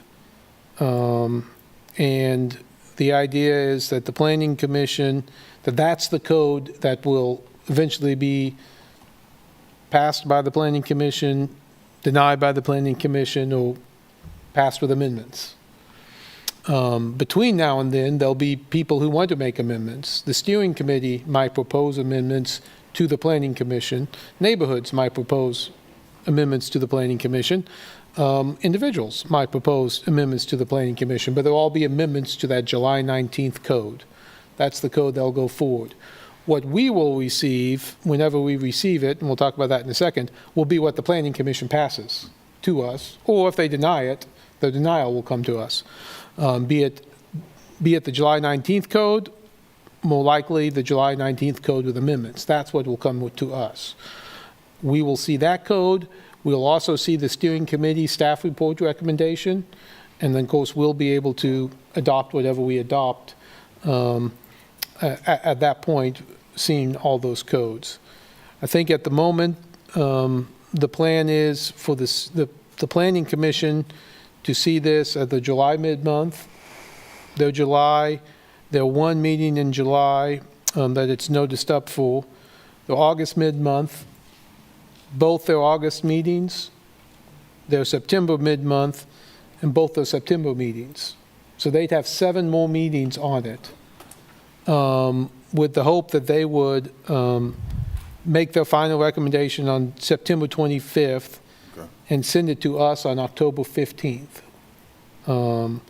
That meeting, and that would be, just about, it'll be 86 days since the July 19th one was posted. And they would again have all these meetings to continue to look at it and consider it and pass it. The steering committee, at the same time would be continuing to work and, continuing to see if they have any amendments they want to offer up to the Planning Commission as part of that. Anything to suggest as we continue to hear from the public as well. And that's kind of the outline I think we've been talking about, and just wanted to get the commission's feeling on that. And if so, my thought would be possibly under commission items later that we would ask that the commission send that sort of schedule to the Planning Commission, just so they, and the community, so everyone knows what the thought process is. Because right now, I think there's some, question marks out there. Well, I'll come right out and say I like that, because, having a stable plan on July 19th and then giving people all of those opportunities via the vehicle of planning commission meetings to go ahead and comment on them, as well as commenting on individualized sessions coming up within the next week or two here in July. That assuages me a little bit. So I'm a little confused because I thought the consultant had indicated that there wouldn't be any changes to the July 19th one, and everything would be separated as proposed amendments. Is that what I'm hearing? Exactly right. yes. Okay. So what will go to the Planning Commission on July 19th, on all those meetings will be what's posted on July 19th. And when they go to vote on September 25th, they'd be voting on that July 19th. That'll be the base document. Now, they could say, I hereby move we adopt the code with X change, Y change, Z change. But what they'd be voting on is that base code that we drop out on July 19th. Okay. And up until that point, they would just have a stable document to review, no changes. Yeah. All of the changes that would be proposed would be outside of that document, so they would just have to, But I would fully expect, like we usually get, land will come forward and say, we want, provision X1 to ABC change, and we want this change, we want that changed. I would, different groups to come forward and make recommendations for changes to that. Sure. But that's the July 19th will be the one they're looking from. Okay. I would be interested in just doing it at the first meeting or so in November. Get it out there July 19th and start that process and back to us on the first week of November. Election night? Yeah. You know, start at the next week. Start at the next week. I don't know about that, Commissioner. Start at the next week. Yeah. I mean, Do you think, are you suggesting that Planning Commission take it up in October as well? Or you think they finish their work in September and then we take it up after that? yeah, I would be fine with that, you know, let them take it and do whatever amendments have been proposed, and they decide what they want to do with it. But I'd just like to kind of, once that's done, is to let that document kind of set with the public, and then let's start the process sometime in November. Commissioner Sellers, I see you have your hand up. Yeah, so I guess my promulgation brain is trying to figure out what makes sense. I'm fearful of, we're just short of 90 days with the current timeline. And I'm not necessarily, I feel like the more we push it out, the more we make ourselves susceptible to, what is the saying, you know, perfection is the enemy of the good? The enemy of the good, there we go. Cold medicine is not, so I don't want us to chase perfection, because we're just not gonna get it. From what I'm hearing and what I'm comprehending is that what the document that will be posted on the 19th is the one that's going to be reviewed, that folks will give feedback on, comments, or suggest any type of amendments, which will then funnel through to planning, or could funnel through to the Planning Commission. And then that will then come to us, whatever is voted on in Planning Commission will then come to us, which we can then continue to receive any amendments that weren't discussed during the voting for the Planning Commission. We could see those as well. So if we get this in October, that gives Planning Commission, that gives the public 60 days, roughly 60 days, to give feedback, give public comment feedback, and suggest any what one could hope would be non-substantive changes or amendments to the adopted version. And then that gives us a better buffer than if we wanted to move this. I mean, we can see it in October. I think you said the 15th, which is what, the second meeting in October. Or we may even be able to see it the first meeting in October, or we stick with that second, and then if we need another night to process and go through, then we have that available to us. So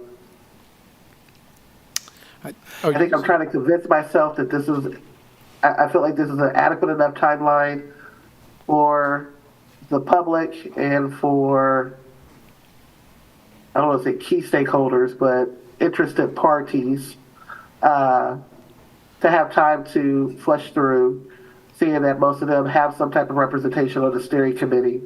Pushing it out, again, I think it's going to be more of a hindrance than it would be a benefit to the commission.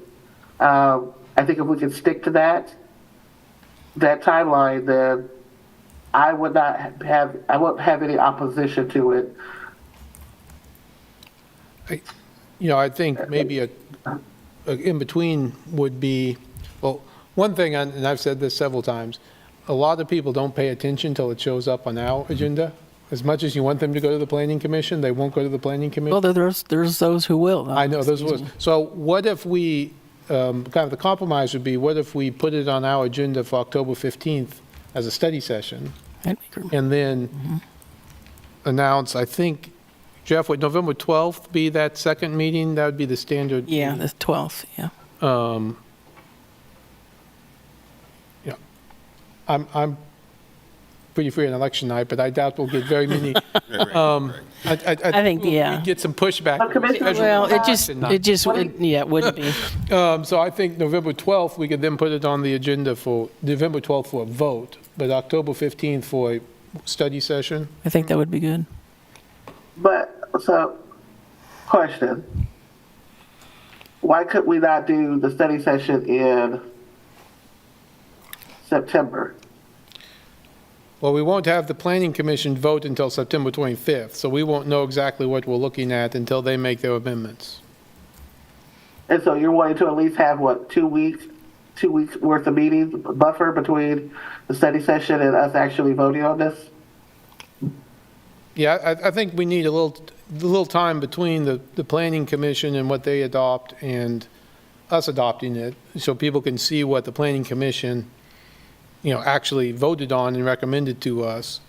And then, so that's why I was thinking October 15th, which is the last meeting in October. So that's, but again, if we put it on a study session for October 15th and a vote on November 12th, I think that could work as well and get us moving. I am concerned that I'm hearing in the community, and I think the numbers are reflecting, that we have people who are just not submitting to, redevelopment plans, building permits, or anything, and the longer we push this off, we'll have a significant backlog and then a significant acceleration of projects, But that being said, this is important. We have to get it right. So I'm fine with that. I think that's a good compromise. And, this is a document that will never be perfect, as we all know.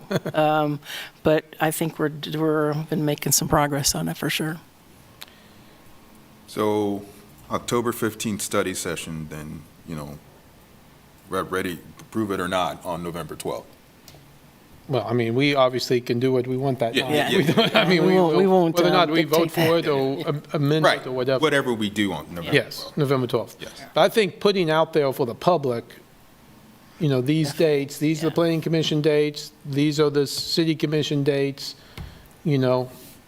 Right. come or forever hold your peace, as it were. So I guess my question would be, we're putting it out to the public.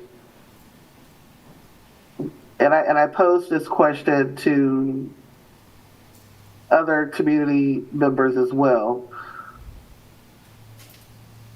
What I guess the study session would be to, what would be your primary objective for the study session at this point for the public?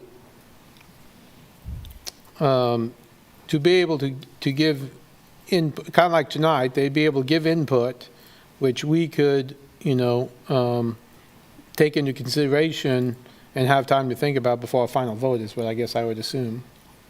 And I assume we would have a much more detailed, excuse me, Mayor, we would have much more detailed presentation than what tonight, definitely. And then that way, on the night of the vote, then you might not have as long of a presentation, and you'd be able to really get just straight into public comment, because we have had the presentation before that. Detailed presentation. And folks could comment then, but then boom, on the night of the vote, or the intended vote, we could not have such a long presentation because we've just done it.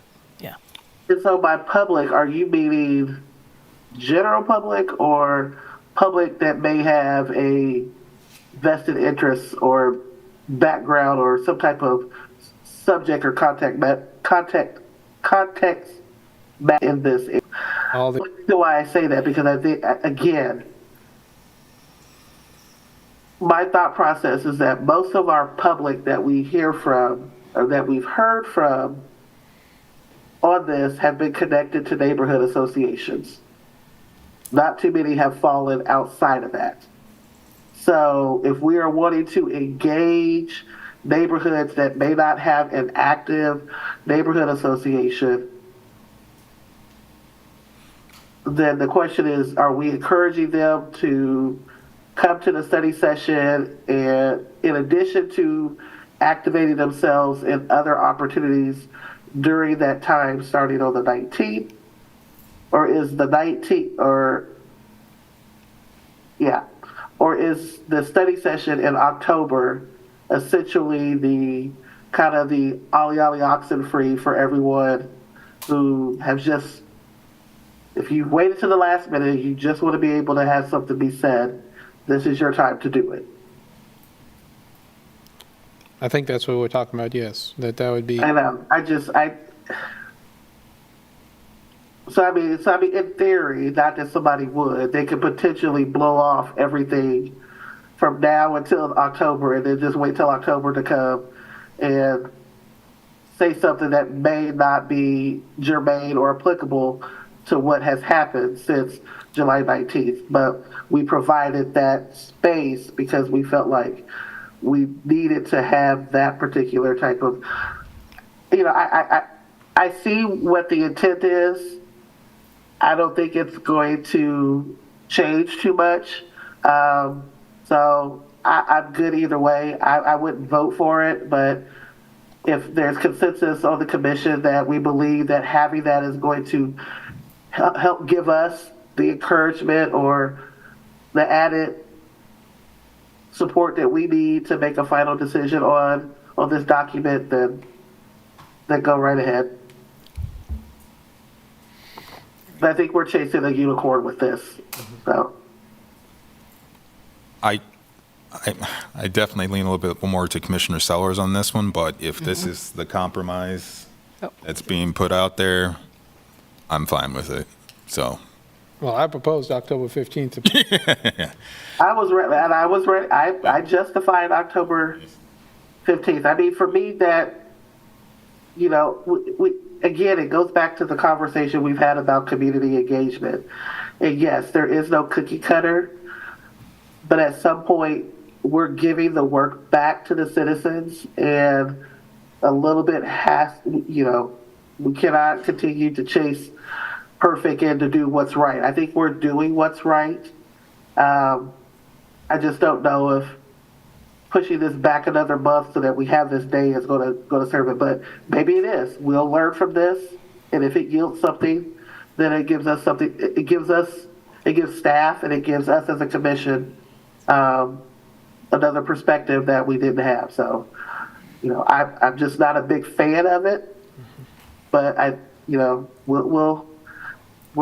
think it's going to be too much of a bad ripple. It's giving some of maybe our partners, like housing, our home builders, our developers, architects, maybe giving some of those groups a little bit more time to dig into weeds and maybe formulate their thoughts on it a little bit more. I think the public, a lot of that is it's going to come from what digestible pieces are we putting back out to them that they feel like that would be applicable to them. Because I can tell you, the layperson probably not going to understand. Like if I tell them, comment on our revised land development code, they probably want to know. If we do it like we did before, we say, what are some things that are important to you as it relates to land development, then you have that. But there's no reason for us to go in circles on this. I think both are going to yield something, and then the vote will come to us. So whether it's in October or November, hopefully we'll all be ready and prepared to cast that vote. Okay. So Mayor, would you before October 15th or? I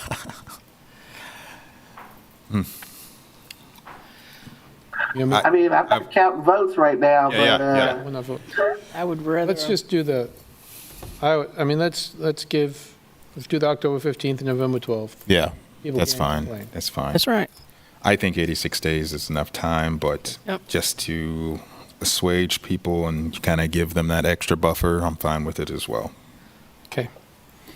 Thank you. Thank you for that discussion. Okay. Do you guys have everything you need? Okay. See big head nods. All right. Thank you very much. Thank you all. Appreciate it. Thank you. All right. Moving us on to item G, City Manager's Report. Greg? Just two items, Mayor. A follow-up to the sidewalk program. We had that workshop some time ago and had some follow-up questions and other information to present in that. And the other one is the future agenda items. Okay, any comments? Or questions or comments up here from the commission? I see 10.4 miles of sidewalk. You know, we're getting there. Commissioner Sellers? Okay. All right, bringing it back. This is a public comment item. Any public comment here in the room? What are we public commenting on? City Manager's report. City Manager's report? Really, I'm going to have to think back. Was I blocked from public comment on a City Manager's report here not too long ago? I'll have to go double check that. I got nothing to say because the City Manager really doesn't impress me at all. Okay, and any on Zoom, Sherry? Stephen Watts. Okay. Thank you. You know, this time is for the town manager to tell us what is going on. These meetings are for us, the public, the citizenry. How can you expect the citizenry to follow the rules when you guys don't? Let's go back. No police report about the fact the police have been exempted from town travel reports in the official town policy, but they are not exempted from reporting training events, and in particular out-of-town training events, and I need an explanation as to why. Why are they exempted, number one? Number two, why is the city manager not reporting why they are being allowed to not provide reports on their training out of town and even in town? Adding insult to injury, the fire department now doesn't provide a travel report. They sent in some training information, and they had a little jolly get-together in Arizona that somebody evidently paid for, and at least they paid for or at least they submitted information telling where the training was and what they were doing, but we don't know how the heck they got there. I've asked the city manager to provide some details on that. There's been nothing. Ms. Larson asked the city manager to find out about the police issue. He said he would do it. Nothing is here. Where is the report? Why aren't they in the city manager report? The fire department and the police department are being permitted to simply thumb their nose at the rules. Okay, I'm all for that. The deal is, however, change the rules so that they can get away with it legitimately. Until the rules are changed, there's an expectation that they follow the rules like everybody else. Mr. City Manager, why do you refuse to get involved in these matters? And, adding insult more to more injury, the town website hasn't been corrected. Is it just that these are not important and it's true that it just is? Window dressing. Window dressing. Come on, Craig. Start reporting about this stuff. Please. That's all for now. Thank you. That's all the comments, Mayor. Okay. All right. Item H, commission items. Commissioner Finkelday? I don't know if we need to Okay. any more. I was thinking about bringing it up in commission items, but I think we've covered it. Yeah. Commissioner Sellers? Yes, just real quick, because I don't know if I can talk too long without coffee. Just wanted to make a note that July 3rd is recognized as National Crown Day. So since our community was one of the first in the state of Kansas to pass an ordinance that restricts discrimination based on cultural ethnic hairstyles, that this July 3rd is the opportunity to either celebrate your crown for those of us in the diaspora who have one, or to recognize and educate and elevate your knowledge on the significance of natural hair within the Black community, and why it is important and to continue to be mindful of harmful practices that are often, whether they're microaggressions that occur in work settings as well as in public settings around natural hair and hair discrimination, specifically as it relates to the Crown Act. So wanted to make that note. In the interest of time, I'll have to wait another week to share about Germany and our time there with our sister city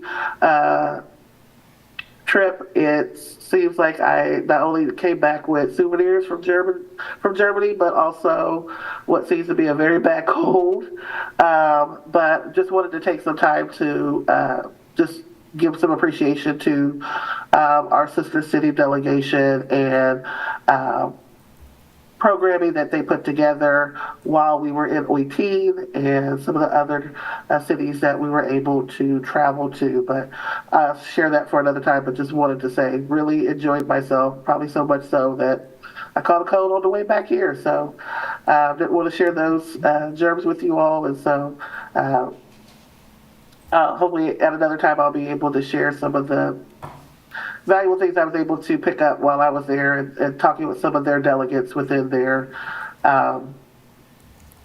communities and some of the other neighboring communities as well.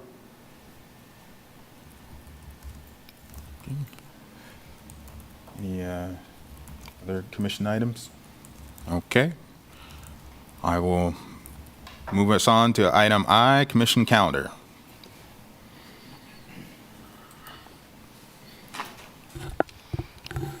I just note that I'm out of town on August 6th.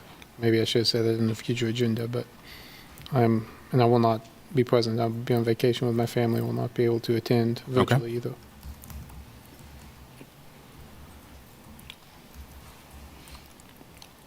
That's it. All right, good to know. All right.